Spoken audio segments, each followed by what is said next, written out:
चलिए next topic की बात करेंगे, फैक्टर अफेक्टिंग द फोटोसिंथेसिस। इसे कौन से फैक्टर है, सबसे इंपॉर्टेंट क्वेश्चन जो एमपी बोर्ड सीबीएसई में पूछा जाता है, right the factor affecting the photosynthesis. इसे कौन कौन से फैक्टर जिस पे फोटोसिंथेसिस डिपेंड करता है। One is the carbon dioxide, other is sunlight, third is the chlorophyll, water, light, heat, temperature. ये सब वो फैक्टर है जिसपे फोटोसिंथेसिस की रेट क्या करती है, डिपेंड करती है। फोटोसिंथेसिस की रेट बढ़ेगी कि घटेगी, ये किस पर डिपेंड करता है, इन सारे फैक्टर्स पे डिपेंड करता है।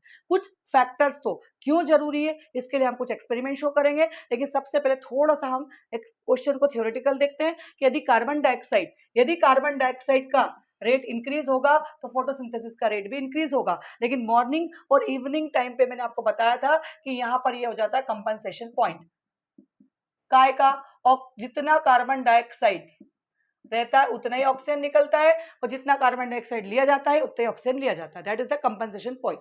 मॉर्निंग और इवनिंग के समय कार्बन डाइऑक्साइड ऑक्सीजन का लेवल इक्वल होता है, काय में, प्लांट के अंदर।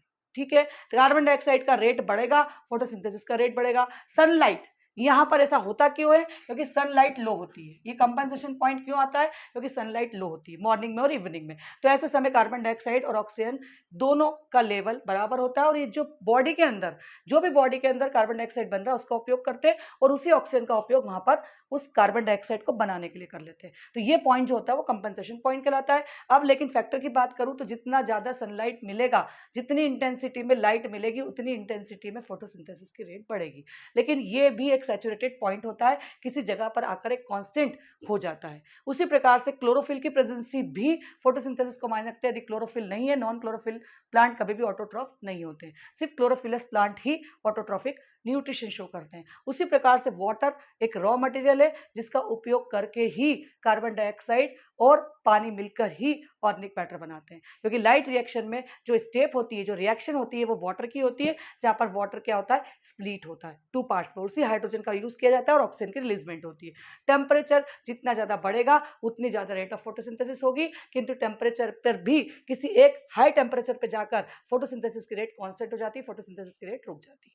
तो ये सारे फैक्टर थे जो कि किसको अफेक्ट कर रहे थे, फोटोसिंथेसिस को। आइए अब हम कुछ एक्सपेरिमेंट के थ्रू, ये एक्सपेरिमेंट भी काफी सारे पूछे जाते हैं, इन एक्सपेरिमेंट के थ्रू हम पता लगाते हैं कि कार्बन डाइऑक्साइड क्यों जरूरी है, सनलाइट क्यों जरूरी है, क्लोरोफिल क्यों जरूरी है और स्टार्च क्यों जरूरी है। ऐसे करके 4 एक्सपेरिमेंट हम देखते हैं। क्लोरोफिल जरूरी है किसके लिए, प्लांट के लिए। ये हमने बात करी है कि क्लोरोफिल जरूरी है प्लांट के लिए। तो यहां पर आपको एक एक्सपेरिमेंट दिखाई दे रहा होगा, ग्रीन पार्ट जो होता है प्लांट का, जो ग्रीन पार्ट आप देखिएगा बोर्ड पे, आपको एक पिक्चर दिखाई दे रही है, एक डायग्रामेटिकली पिक्चर दिखाई दे रही है। यहां पर जो ग्रीन पार्ट है प्लांट का, उस ग्रीन प्लांट को हमने रहने दिया, बचे हुए पार्ट को हमने क्या कर दिया, सपोज हमने एक पत्ती ऐसी ले ली, पत्ती ले लेते, चलिए हमने पत्ती ऐसी ले ली कि जिसका आधा ग्रीन पार्ट है और आधा नॉन ग्रीन पार्ट है। अब हमने इसको अल्कोहल के साथ बॉईल करा, अल्कोहल के साथ बॉईल करने पर इसका जितना भी क्लोरोफिल था, कुछ पार्ट से, जिस पार्ट पे नॉन ग्रीन पार्ट था वो पूरा हट चुका है, पूरा डिकलरेशन हो गया है। इसके बाद हमने इसकी एक टेस्ट लगाई है, इस पर हमने आयोडीन सॉल्यूशन डाला है। आयोडीन सॉल्यूशन डालने पर यदि ये डार्क पर्पल कलर की होती है तो क्लोरोफिल प्रेजेंट है, और यदि डार्क पर्पल कलर की नहीं होती है, मतलब कि ये आयोडीन सॉल्यूशन के साथ रिएक्शन नहीं देती है, डिकलराइज देती है, तो मतलब कि क्लोरोफिल एब्सेंट है। क्योंकि क्लोरोफिल हमेशा स्टार्च की प्रेजेंसी में क्या शो करता है, ब्लू और ब्लैक कलर प्रेजेंस शो करता है। और क्लोरोफिल यदि जिस जगह पर होगा उसी जगह पर क्या बना हुआ है, स्टार्च बना हुआ है, और यहां पर क्लोरोफिल स्टार्च बनाने के लिए आवश्यक है। इसलिए यहां पर जिस पार्ट के ऊपर क्लोरोफिल ग्रीन कलर का दिख रहा था उस पार्ट में ब्लू ब्लैक कलर आया है, और जिस पार्ट में नहीं था उस पर नहीं आया। आराम से देख लीजिए इसको। चलिए नेक्स्ट।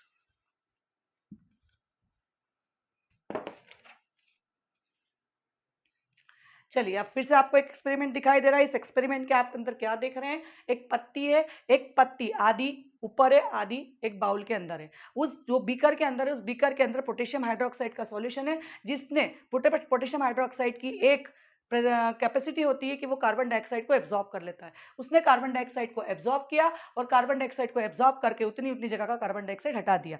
अब आप क्या देख रहे हैं, जिस जगह से कार्बन डाइऑक्साइड हट गया है वहां पर स्टार्च नहीं बनेगा। तो ऐसे समय हम जब लीफ को उस कार्बन डाइऑक्साइड, मतलब कार्बन डाइऑक्साइड वाला जो पार्ट था वो भी, और जो ऊपर वाला पार्ट था जिसमें कार्बन डाइऑक्साइड थी, उन दोनों पार्ट को लिया और हमने उसको अल्कोहल के अंदर क्या करा, अल्कोहल के अंदर हमने क्या किया, अल्कोहल के अंदर उसको हमने बॉईल कर लिया, जिससे कि कलर कैसी हो गई, डिकलराइज्ड हो गई। उसके बाद हमने आयोडीन सॉल्यूशन डाला। आयोडीन सॉल्यूशन हमने क्या देखा, आधा ब्लू ब्लैक है और आधा ब्लू ब्लैक नहीं, मतलब कि जिस जगह पर कार्बन डाइऑक्साइड था उस जगह पर स्टार्च है और जिस जगह पर नहीं था वहां स्टार्च नहीं है। ये सब क्या शो करती है कि स्टार्च बनाने के लिए कार्बन डाइऑक्साइड और क्लोरोफिल ये दोनों जरूरी है। Got it? चलिए देख लेते हैं नेक्स्ट वाला। उसी प्रकार से हम तीसरा वाला पार्ट देखते हैं, सनलाइट। सनलाइट वाले पार्ट में एक पॉटेड प्लांट ले लिया, उस पत्ती को हमने क्या कर दिया, बांध दिया है। उस पत्ती को हमने क्या करा है, बांध दिया है। उस पत्ती बंधे हुए हिस्से पर सनलाइट नहीं गिरी है, उस पर से पत्ती को निकाला है, डिकलराइज किया, फिर से डिकलराइज के बाद उसमें हमने आयोडीन सॉल्यूशन डाला। हमें फिर क्या दिख रहा है, कुछ पार्ट पे ब्लू ब्लैक दिख रहा है, कुछ पार्ट पे ब्लू ब्लैक नहीं दिख रहा है। इसका मतलब है कि वो वाला पार्ट जिस पे की पत्ती ढकी हुई थी वहां सनलाइट नहीं पड़ी और सनलाइट की एब्सेंसी में स्टार्च नहीं बना। आ गया समझ में? ये तीनों प्रैक्टिकल आपके काम के हैं। Got it? इससे आपने स्टार्च फॉर्मेशन भी देख लिया, सनलाइट की प्रेजेंसी भी देख ली, कार्बन डाइऑक्साइड की भी देख ली और क्लोरोफिल की भी देख ली। ये सारा कंप्लीट फोटोसिंथेसिस की प्रोसेस हो चुकी है। आई होप आपको समझ में आ गया हो गया। Thank you for watching.